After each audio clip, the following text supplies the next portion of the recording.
কয়েকদিন ব্যস্ত থাকার কারণে ভিডিও আপলোড করতে পারিনি। তো যাই হোক, আজকে মোটামুটি প্রফিট ভালোই করেছি। দেখতেই পাচ্ছ, প্রথমে মার্কেট ফ্ল্যাট খুলেছিল, সামান্য কিছুটা গ্যাপ আপ খুলেছিল, তারপরে মার্কেট পুটের দিকেই মুভ নেয় এবং সেখানে আমি ট্রেড নিয়েছিলাম একটা, যেটাতে প্রফিট করেছিলাম 3000 সামথিং।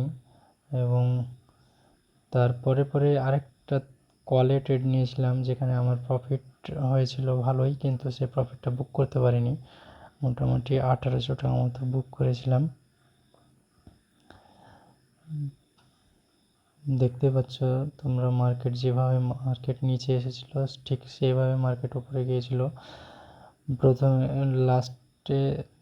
লাস্ট ফিনিশিং দেখো, আমার আজকের দিন শেষে প্রফিট হচ্ছে 7400 টাকা। মার্কেটে মুভমেন্ট সকাল সকাল ভালোই দিয়েছিল, তারপরে আমি সেরকম কোনো ট্রেড নিইনি। আর একটু কাজের ব্যস্ততা থাকার কারণেই আমি কোনো ট্রেড নিতে পারিনি।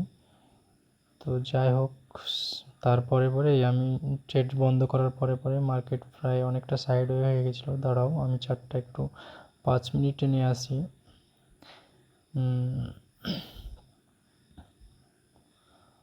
মার্কেটের আজকে মুভমেন্টটা বেশ ভালোই ছিল।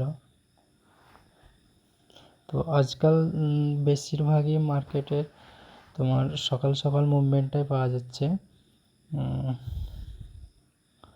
তো যাই হোক, তোমরা দেখতে পাচ্ছ ডাব্লু প্যাটার্নে মোটামুটি ভালোই একটা প্রফিট দিয়েছিল। এই যে ডাব্লু প্যাটার্ন তৈরি হয়েছিল, সেই ডাব্লু প্যাটার্নে মোটামুটি ভালোই রিটার্ন পাওয়া গেছিলো। এখানে ট্রেড আরও একটা নিলে নেওয়া যেত, কিন্তু গ্রিড, যেটা লোভের কারণেই অনেক টাকা লস হয়ে গেছিলো এর আগে আমার। তো যাই হোক, আজকে আর সেই লোভটা করিনি। আজকে ভালোই একটা প্রফিট হয়েছে, 7400 টাকা। ঠিক আছে বন্ধুরা।